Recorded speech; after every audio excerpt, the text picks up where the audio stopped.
Week 2 is over and week 3 is upon us. And when you look at the Pac-12, you can't ignore what's going on the West Coast. 8 teams are ranked in this week's AP Top 25. Whatever you think about the AP Top 25, 8 teams from the Pac-12 are represented right now. That's the most in the history of this league. It's never happened before, 8 teams, ever before. And I look at all 8 of those teams, and I think they are legit contenders. A lot of storylines to break down, but I think you have to start and talk about Washington State and what they did at home against Wisconsin. Back-to-back years, the Cougs put it on the Big Ten and Wisconsin. And this game was back and forth, much like it was a year ago. And when games get tight, I always go to the culture. Do you hope things go well, or do you sit back and you know things are going to go well? And I just think with the leadership of Cameron Ward, Ron Stone Jr., and Jake Dickert and many others, this was a team that walked into that game confident. And even as the ebbs and flows happened throughout the game, they remained confident. And you saw them win in the style that they did. And I was visiting them in February, and you know the hashtag now is Cougs versus everybody. They had that in January.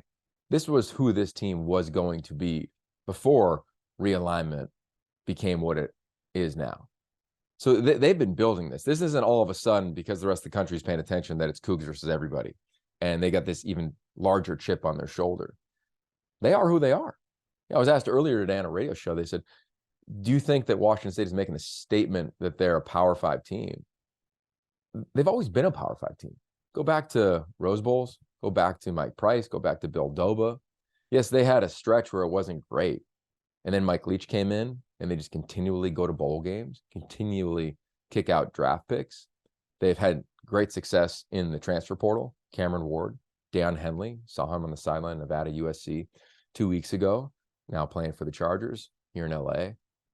This is easily a Power 5 program. So is Oregon State. I go back to 2000, and I was playing an Inside.com Bowl at Pitt, and they were playing Notre Dame in the Fiesta Bowl. And the night before the Fiesta Bowl, I jumped the fence and got into that stadium because I had to see what it looked like. And we know what happened the next day is Jonathan Smith and company put it all over Notre Dame. And I just think that we're hearing these narratives of Oregon State, Washington State. God, they're proven to be Power 5 teams. They've always been Power 5 teams. I was on the sideline at SC when we lost to Oregon State, excuse me. And we were number 1 team in America. I've watched Washington State take down big-time programs like a USC on a Thursday night with Sam Darnold. They've always been contenders. And I think when you look at the stretch of the last couple of years under Jonathan Smith, Mike Leach, Jake Dickert, respectively, they've always been tough outs for everybody. And yeah, they've had to rebuild at times, but what program hasn't? SC had to rebuild, UW had to rebuild, Ohio State had to rebuild, Alabama had to rebuild, Georgia had to rebuild. Like everybody has moments in their program. And I just think what they're doing, I love how it's gaining attention, but the conversation should not be, are they or are they not a Power 5 caliber team? Of course they are. It's a no-brainer. It's just, where are their next homes going to be? What is their next home going to be? I can't wait to find out, because I don't think either one of these programs are slowing down when you look at the people in charge, how the programs are trending, and I love how the fan bases have continued to show up. With that, showing up in the Pac-12, you got to talk about USC and Colorado.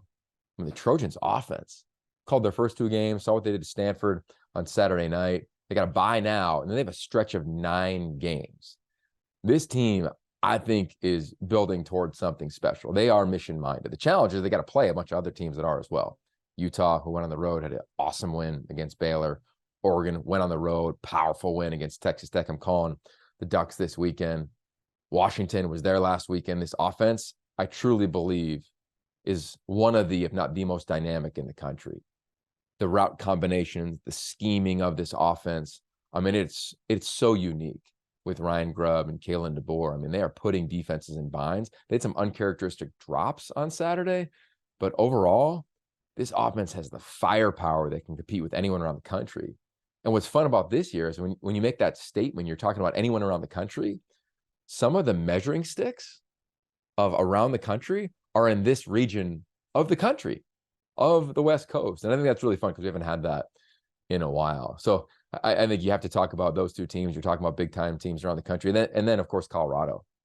What they have done with Coach Prime is something we've never seen before. And what I loved about their week 2 win against Nebraska at home was that it was totally different than their week 1 win on the road against TCU. It wasn't firepower offense, back and forth, back and forth. They had to win in a different style, right?